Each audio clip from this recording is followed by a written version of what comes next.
Hello, everybody. It's so great to see you all today, especially those of you who are joining us after yesterday's technical snafu, but we are over that now and we are here and we are going to jump right in. So, thank you for joining us to talk about all things Donald Trump, politics, travel, and what in the world is going on right now with inbound travel, especially to the United States of America. So, we here at Skift did a LinkedIn Live, I think it was back in March, at the end of March, kind of when when it became very clear that we were not living in kind of normal times, that things were going to change. And it's been about 4 months since we had that conversation, and I cannot believe it has only been 4 months looking at everything that has happened since March of 2025. Brand USA lost a ton of its funding, up to 80%. We've had an extensive travel ban that actually, um, was laid out with the countries that will be involved in that. We have a new $250 integrity fee that's coming. And the Canadians are still super angry. And we have a Canadian on with us today, Greg Klassen. So, Greg, we'll talk to you and get some like man on the street type sentiment from our neighbors to the north there. So, that's what we're going to talk about today. Everyone who is watching at home, please drop your questions in the chat because we're going to leave some time at the end to hear from all of you and answer your questions. That's actually always my favorite part of any of these is hearing, what you are going through and the things that you are encountering day after day and the questions that you have for all of us. So, drop the questions in the chat. And the other plug I have is for Skiff's Global Forum. So it's coming up. It's right around the corner, September 16th through 18th. So if any of you are planning on coming to New York City, please get your tickets now. We're in full system gear here, working on it for all of you. So it's going to be a fantastic event this year. And we'll throw up a QR code at the end of this to make it easier for you to navigate to make arrangements. Oh, and there it is to come and join us all in New York City in September.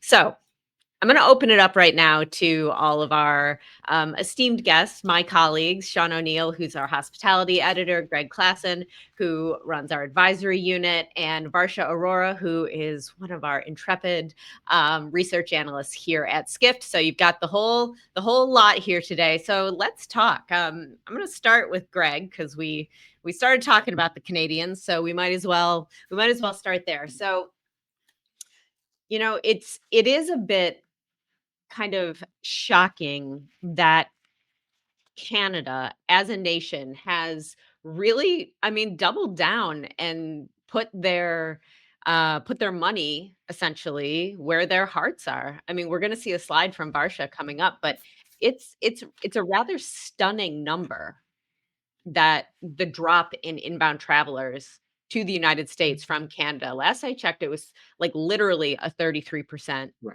drop, which is massive. What are you hearing? What's going on up there? What are the normal Canadian citizen thinking about the U.S. right now?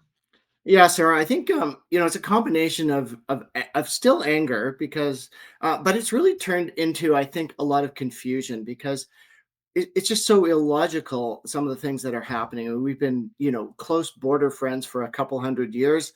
It wasn't long ago before we just smiled at the border guard and drove through, and now the border's tightening. What we call thickening of the border. We now need passports to get through. There's now a lot of interrogation, or at least there's media reports of interrogation at the border.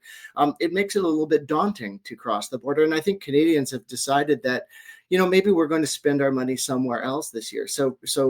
And airlines has responded. We're down by also 22% in flights to the U.S. That means that major carriers are now taking their flights and putting them into Europe and putting them into Caribbean and Central America and other places that perhaps Canadians feel a little bit more welcome, and we're more apt to spend our money. Media reports aren't going away. Daily, there is a report on something to do with what you call the Trump effect, and that media is having an influence on us. Yeah, I grew up right outside of Detroit, Michigan, and I distinctly remember that too. Like you didn't need a passport to go No, to Canada. It was just like traveling anywhere else, you know? Yeah. Um, and yeah, it's all very different now. Sean, what are you seeing in the hotel space? We're in earnings season right now. So are the CEOs talking about it in their earnings reports or their conference calls? They are, Sarah, and it's a bit complicated, but it's deliciously fascinating in a certain sense. I'd Yeah. echo what Greg is saying. They have seen a thickening of the border. So, Hilton on Wednesday said that they have seen a high single digit decline in the number of Canadians coming to, say, Arizona, Florida, and some of the sun weather destinations. The snowbirds. However, what's Yeah. complicated is these hotel groups are so insulated, they're so big. So Hilton, 75% of its room revenue comes from just US domestic travel. Only 4% comes from international inbound, and only 1.5% comes from Canada and Mexico combined. So they have been relatively insulated.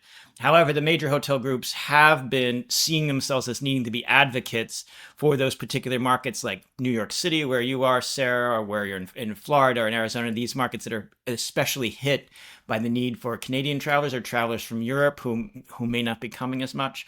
And they've been advocating, they've been pointing out that a decade ago, Marriott CEO Anthony Capuano pointed out at a conference earlier this summer that the U.S. was spending, Americans were spending less abroad than international was coming here. We had $50 billion more of spending by inbound tourists. Now it's the reverse. We have a $50 billion travel trade deficit. And in the earnings calls, Wyndham this morning was talking about currency effects. You would expect with the U.S. dollar weakening because of the U.S. Trade policies effect on the dollar, that it'd be cheaper to come to the United States. U.S. is essentially on sale for international travelers from, say, Europe, but we're not seeing the inbound volume. They're saying that through the summer, both Hilton and Wyndham so far reporting saying they're not expecting inbound a return to previous levels. Fascinating. So what we're going to do now, I'm going to hand it over to Varsha, who one of the great things about working at Skift is we have an entire research division that crunches numbers and gives us all sorts of facts to add to our to what we're finding out there from talking to people in the world. So Varsha, why don't you take it away and tell those listening, yeah, what you found out there and what some of the hard data is showing. Thanks, Sarah. So, hello everyone. I'm Varsha Arora from Skift Research. Thanks so much for joining in. First of all, I'm really excited to share that our US Traveler Trends 2025 report was officially out yesterday. So, what I'll be walking you through today includes the freshest data we've collected from the American travelers this year. Let me start by obviously talking about Trump effect, basing on the discussions we've had so far.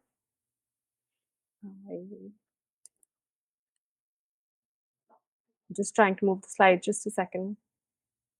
Okay.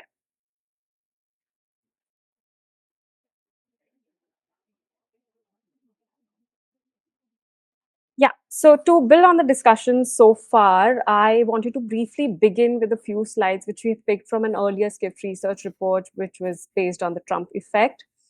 And it's sort of very useful to set the context on how political perceptions, particularly around Trump, have historically influenced international inbound into US.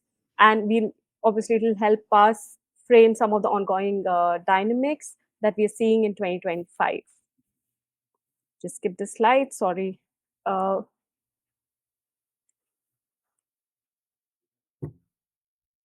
okay. Sorry about the lag. Okay, so if you can see this chart on here,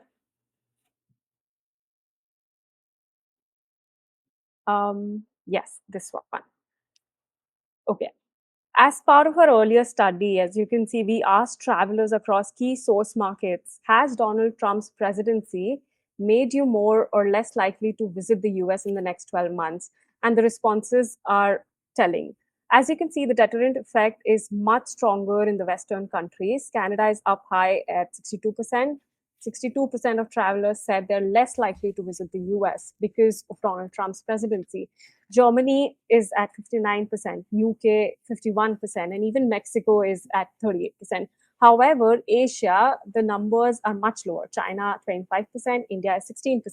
So the point is that geography really matters. The political brand of the US under Trump is more damaging in some markets than the others. Now, what's driving this hesitation? We also asked what's driving those perceptions. And interestingly, the top influences. Brian, do you mind navigating the slides? I am having an issue here. Thank you. Okay. So we also asked the travelers as to what's driving this hesitation, as I was saying. And the interesting part is that it's not only about economics. As you can see from the chart on the left, visa restrictions and travel bans is one of the most cited reasons at 41%. Tariffs and trade policies at 40%, and Trump's personal behavior also had an impact.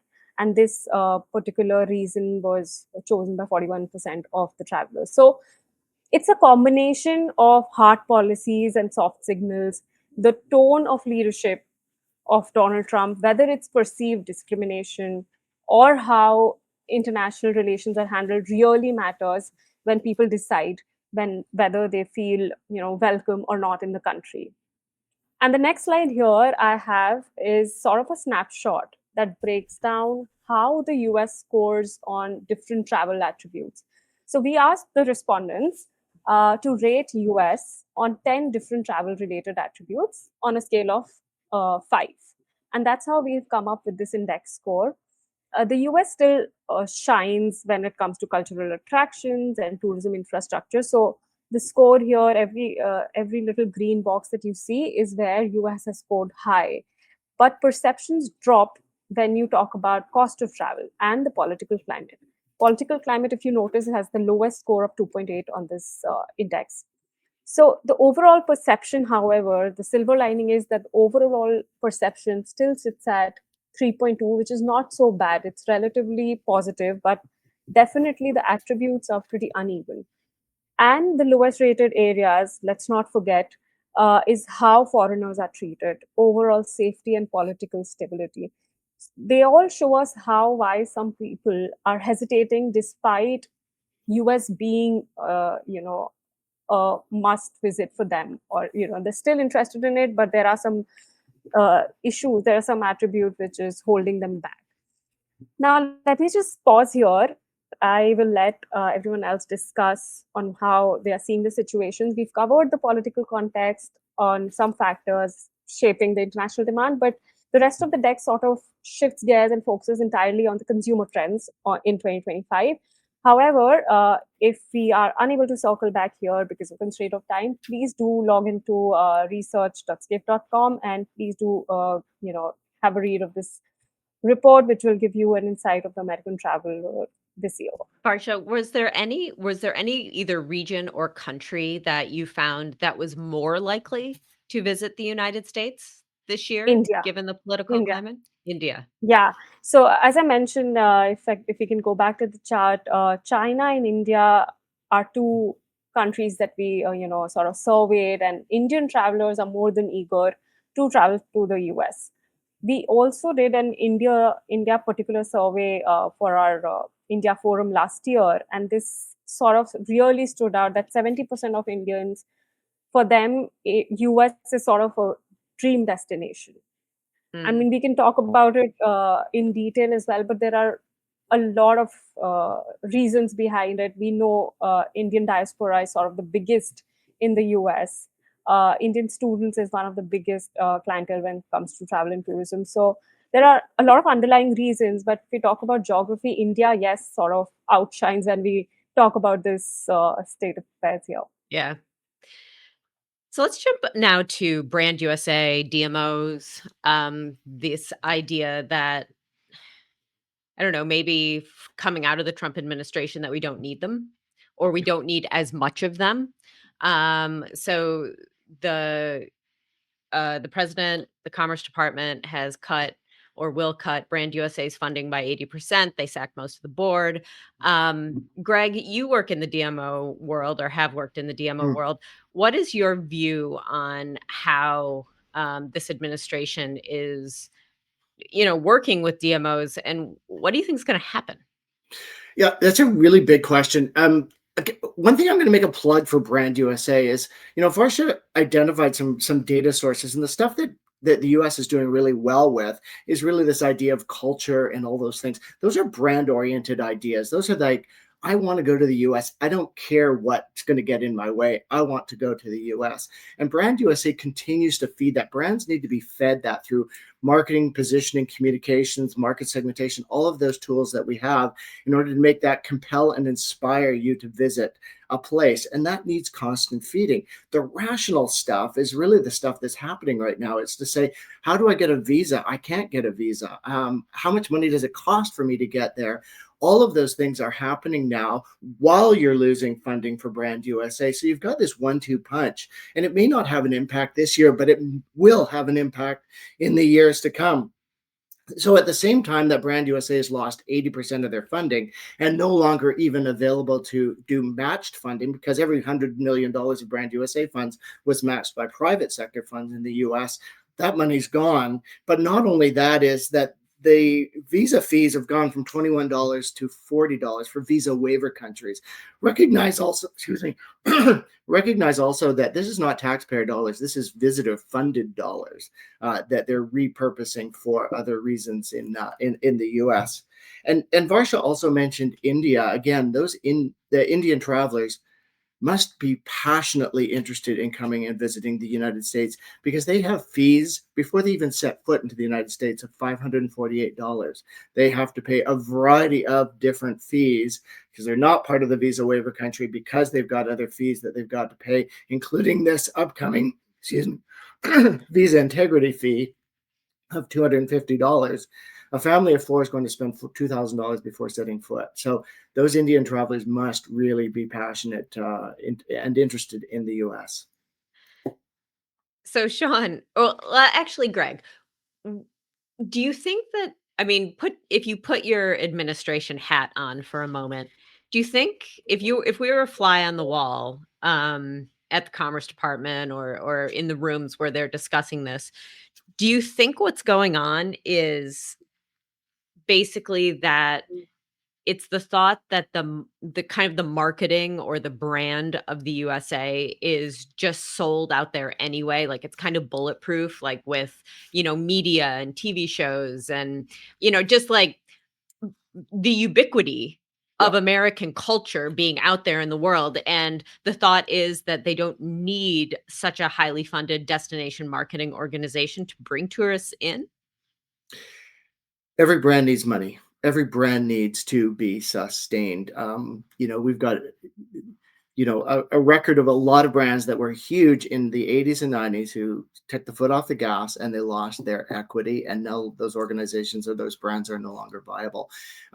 Brand USA is not different. It is, I would argue, the most powerful tourism brand in the world. I would argue that its sub brands, New York City, Hollywood, California, all of those amazing things, Disney, Orlando, those are really important sub brands as well. So you've got a lot of oomph going.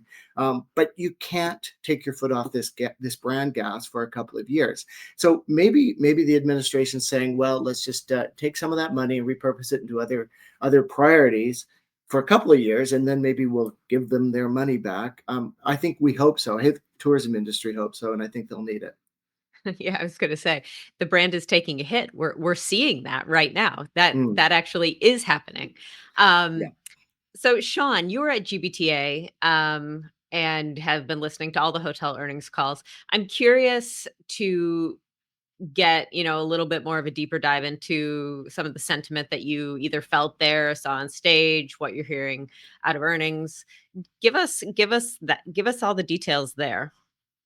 Sure. Yeah, it was 5,000 people who represent the global business travel associations, and they get together. The buyers and sellers representing the $1.4 trillion industry gathered in Denver. They had put out a survey of 7,000 business travelers worldwide, and the survey found that they expect that global growth this year in business travel will be about 6.6%. Now, 6-ish% growth sounds marvelous, but you have to compare it against expectations. So before President Trump had come in, a previous survey had expected 10% for this year. So there is a little bit of a gap against expectations. And one of the things that's driving that is the tariffs. So people are still spending money on business travel, but the question is maybe they should spend it somewhere else. If you're going to be developing a supplier hub in a different place than in the United States, and some of these large corporations, they're like large cargo ships. It takes a little while to turn them to get to a new strategy. So the hope is that next year things will rebound. One of the positive things so far has been the President Trump successfully passed this tax and budget bill, and some of the industry leaders at these major corporations believe that that will instill confidence. People have visibility in what their tax situation is going to be, and this is going to create investment. There's still going to be a lot of spending on chips and AI, and all of this is going to sort of lead to a return of business travel spending to the U.S. On the earlier point about Brand USA, I talk regularly with both the hotel lobbyists and the representatives. I mean, leaders like Chris Nassetta, the CEO of Hilton, and Capuano of Marriott. They are on the Hill regularly. They visit the White House, and the American Lodging Association frequently is in touch with Congress, and from their perspective, what they say, sort of like on background, is that they see that this was just the president had very high, had particular targets this year on both the budget and on tariffs, and there just was no oxygen in the room, to use one person's phrase, to think about things like Brand USA. There's opportunities next cycle to sort of like rethink whether we need to bring money back into Brand USA. That is something that the hotel industry has advocated for, but it's a number two priority to their number one priority, which is, to Greg's earlier point about the thickening of the border, these $250 integrity fees. Capuano of Marriott has specifically called out, in the next couple of years, we've got these big tentpole events. We've got the Olympics coming. We've got World Cup. And so are we going to really get the maximum potential to fill for tourism in the U.S. if we have too many obstacles? So that's kind of what I've been hearing, Sarah. Yeah, actually, we had a question from the audience about just that. So let's just take the opportunity to talk about it. So the World Cup is coming to the United States of America and Canada and Mexico, interestingly. So we're in this situation where we've got three nations that like are sort of okay with each other, maybe a little bit right now, and a bunch of travelers that are going to come here and watch sport. So live tourism is something we talk a lot about at Skift. So we've identified that this is something people want to do, but will they be able to do it? I think is one key point. And will they be able to afford to do it? Like be able to do it meaning get into the country, and will they be able to afford to come? Thoughts? I open it up. Greg? I'm going to throw out that brand thing again, Yeah. because you've got Brand USA, and then maybe a little bit of Brand Canada and Brand Mexico, as you said. But you've got that, and then the FIFA brand at the same time. You've got these two powerful brands coming together. I think that if you're a massive soccer/football fan, you're going to figure out a way to get there, even if it is going to cost you a heck of a lot more money to do that. And you're going to struggle crossing a border, and you might even need to get your application in now in order to be for your visa to be approved by then. So for the well-heeled prospective visitor, I don't think this is going to be an obstacle. I think they're going to fill those stadiums and create, and I think that US, Canada, and Mexico are going to create a monumental party to support this. And that is my hope, because I'm in Vancouver and we're hosts of party. We're gonna need that party. Yeah. Well, I hope so. I hope so. And you brought up the well-heeled traveler. So that is one of kind of the silver linings when we go in and look at all the data. Luxury travel has not taken a hit. It's only growing, and it's growing pretty quickly. So luxury, wellness, family travel, drive to travel. I talk about this a lot on the podcast. So, please send me any questions that you might have. But I have a short-term rental up in the Catskills, and w- that drive to late stage short-term rental thing, we were booked all summer, but people don't book until I don't know, maybe 4 or 5 days before they arrive, which is new. And I've read that over and over and over again, like in Skift's reporting and in other metrics, that is what's happening for this drive to kind of short term like vacation, like kind of on the fly. And I've seen it happening in my own life, so I can affirm that one. Um, why don't we talk about some of the silver linings that are going on, some of the things that are going well right now? Um, I think luxury travel is probably the one that stands out the most. What are you seeing, Sean, in luxury hotel spaces and luxury on in the luxury end of things? So both Hilton and Wyndham this week said that there's no trading down. This is the concern that people have. Like instead of going for the higher end thing, they go for something a little bit cheaper. Yeah. And actually, the pricing of the luxury and what they call upscale properties staying very strong. Yeah, so they're basically it kind of seems like the same thing happened with business class airlines in airlines after the pandemic. Everybody or so many people flew business class for the first time, and we're all like, "Whoa." Got Like, a taste of I don't know if I can go back to the back of the plane, right? And so business class is just going gangbusters right now. It's something that people are willing to pay for, and travel is something people are willing to pay for. We've seen that as well. Greg, are you seeing it? Yeah, What are you seeing on the luxury front? exactly that. I mean, again, just putting in a push for travel. Um, all that economic stuff and all that regulatory stuff and all of those personality stuff, people are still traveling. I mean, I know that, domestic travel is way up in both and the US.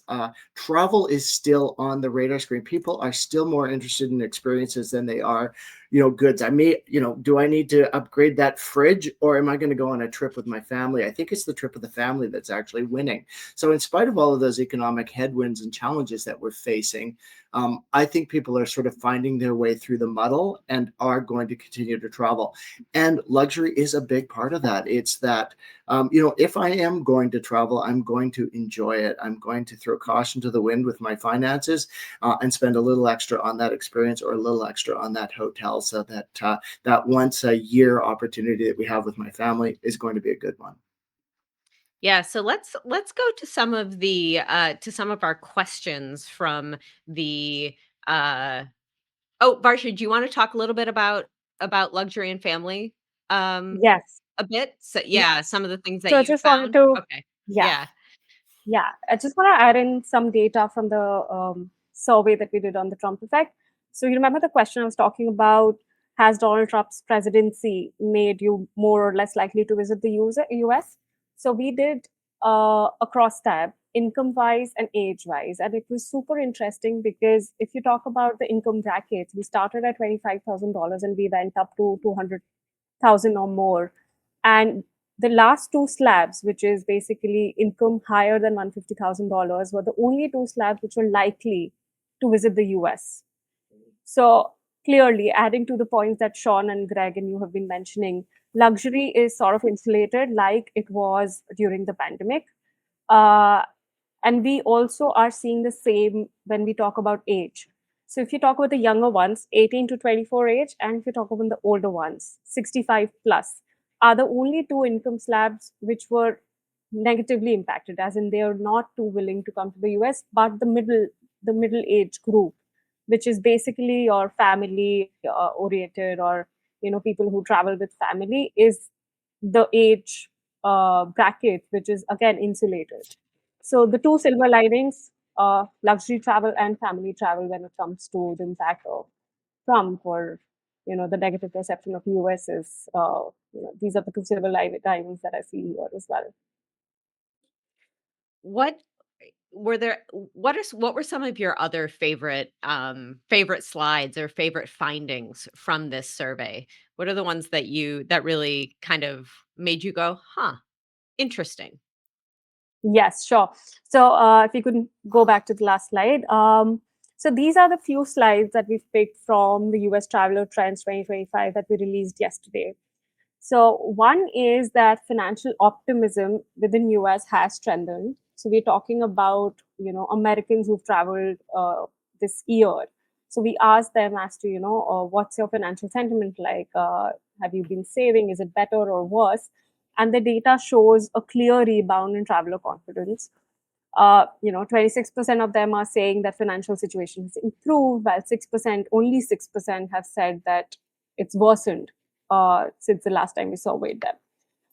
And then, of course, I mean, where does all the money go? To what Greg was mentioning, right? If you have the money, why not? So when we look at this particular chart, wherein we ask them to choose three categories where they spent the most during the past 1 year, as you can see, travel is nicely positioned at the second position, right? So dining out topped the list with 43%, followed very closely by travel at 29%. So while big ticket spending isn't gone, the priority seems to be on everyday indulgences and convenience, experiences, what we are talking about, life tourism, and comfort is where consumers are sort of placing their bets. Then, of course, all is not hunky dory. People are concerned about, rising travel costs. And if you can go to the next slide, this is what we found out. 60%, 68% are saying that, prices are up compared to last year. 65% say that these rising prices are already affecting their vacation plans for the next 12 months. So this is sort of a critical moment for travel brands. We have to sort of rethink value propositions, rethink packaging, and sort of find ways to soften the blow without simply offering discounts. Of course, you need money on the table, so it cannot just be offering discounts. You have to sort of handle this very, very carefully. And the last point, and this one was super interesting for us. Skift Research has been writing a lot on how loyalty has changed. We've been talking about a lot on travel loyalty, how and what are people asking for when we talk about loyalty. So next slide on this one. We asked travelers as to what really matters when they're choosing accommodation. Then maybe Sean has something to add to this later. It's interestingly cost and location, cost of course, but location is something which caught our eye because people are wanting to spend on convenience. So, and if you can see, brand loyalty is at the bottom level of this chart. So loyalty is not only about earning points, or people are not sticking to any brand if it does not offer them a cost benefit or convenience. And another point that comes out of this chart is only 16% have mentioned sustainability, and this sort of signals a major disconnect between industry aspiration and consumer reality. So the takeaway from this one is that most travelers are still very practical. They care about comfort, price, peer validation. So there is where the opportunity lies, is what I believe. If you want to lean into the values like sustainability or personalization, make sure that your ground is set. You're grounded, you're real, and your consumer should see that value in your brand. So I'm just gonna sort of pause here, and maybe since we are talking about the key factors shaping accommodation choices, Sean can maybe add some thing to it. Yeah, I think those points that you're bringing up, Varsha, I agree. Those are very interesting too, and it's amazing. The rich data that you have in this report that's just gone live. I would say what it is an interesting puzzle or challenge. Currency, has been an important factor. How much cost is an important factor, and the U.S. is going to be more on sale if current trends continue with the tariffs, because that puts pressure on the value of the US dollar. And so on the one hand, the buying power of the euro and when you're coming to the US is going to be better. But you have this other X factor that we don't quite know, which is the American economy is doing very well. So the people who are in the top quarter of the US have a lot of money to spend. They have more income on average, and they're more willing to spend on travel than the average European, let's say. The average Japanese person. And so you have this experience right now. I'll just use one example. Japan is really hot right now. So there's so many Americans going to Tokyo that business travelers in Tokyo, people who are Japanese who have to visit for business, have no place to stay because the hotels are giving the rooms to the highest paying people, which are the Americans who are coming in on leisure travel. And so that's pushing out some of some of the locals. And some of that factor is that also makes it very expensive for Japanese, say, to come to visit the United States. Airbnb's Brian Chesky had said a couple of quarterly calls ago that one of the problems Airbnb has is it doesn't have enough inventory that's in the inexpensive area that is also conveniently located, to Varsha's point about the importance of location.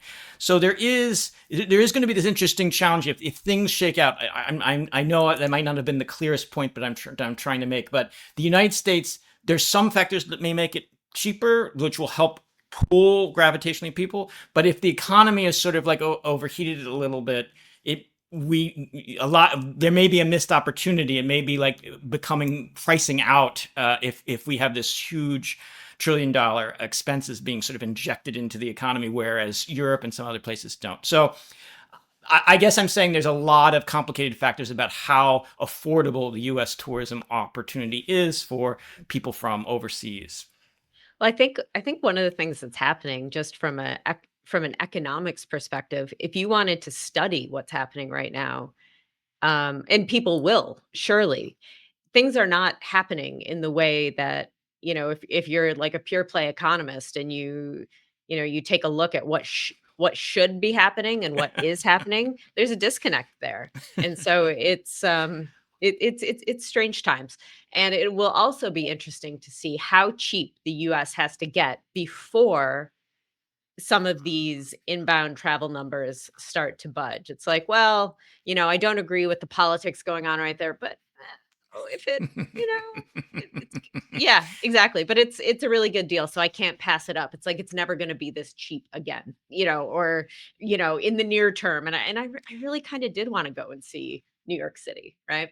All right, so audience, if you have any questions, now is the time to throw them in.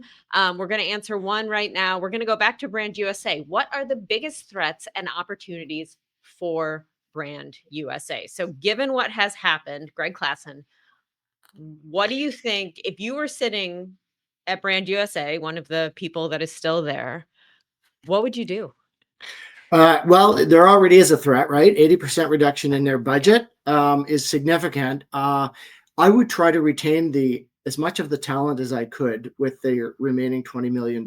So first and foremost, to shore up the talent that they have.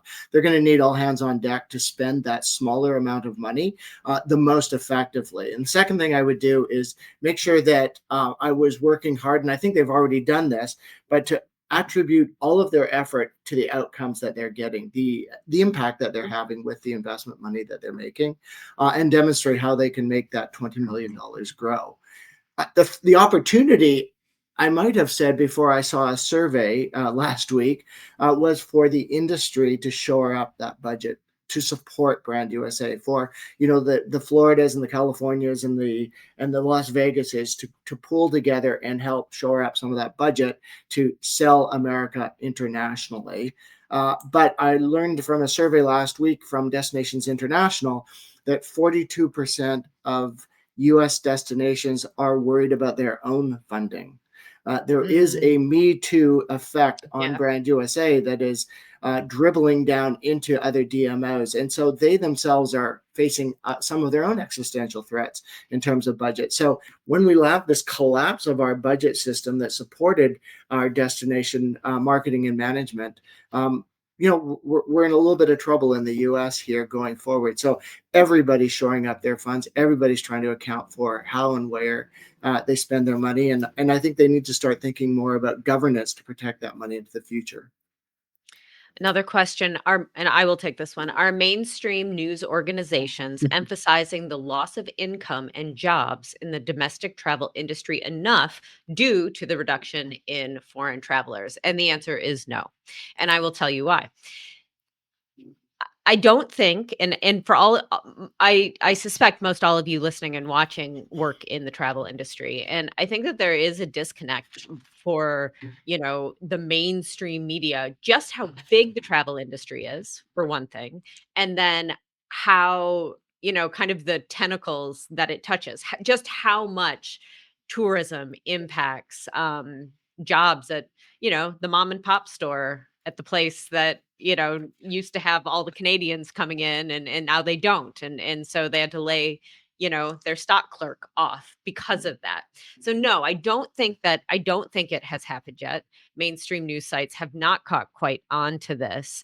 And I hope they don't have to, because I hope it doesn't, when you start, when we get into that kind of snowball and rolling situation where layoffs are happening and jobs are impacted, you start getting very close to the R word, the dreaded R word, which I won't even say.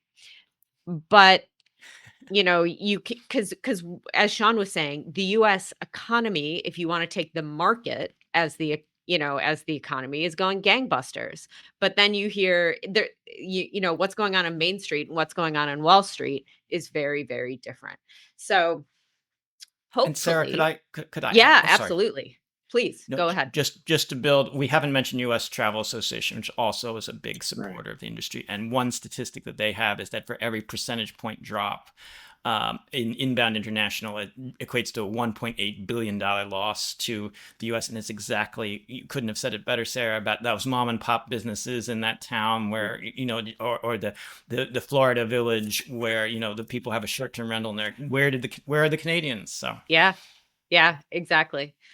We must have a lot of destination marketers on watching. Another question. Some DMOs are adopting the strategy of sympathizing with the frustrations of the Canadians. I've seen this ad, Yeah. and other foreign travelers in messaging. In your opinion, is this a risky move in terms of maintaining government funding? Oh, well, I think we just talked about mom and pops in small communities, and those communities are in Vermont, and they're in New Hampshire, and they're in Washington State, and they're in Minnesota. And those aren't big name tourism destinations normally, but they're struggling right now, and they're struggling because 40, 50, 60% of their visitation was Canadians. I mean, their domestic market is really Canadians coming to those Right. places. And so I think they have to. I think, we see, by the way, we do see all of those. They do make our media. We do get the stories of the hands across the border and the kumbayas coming from the US, and we so appreciate it.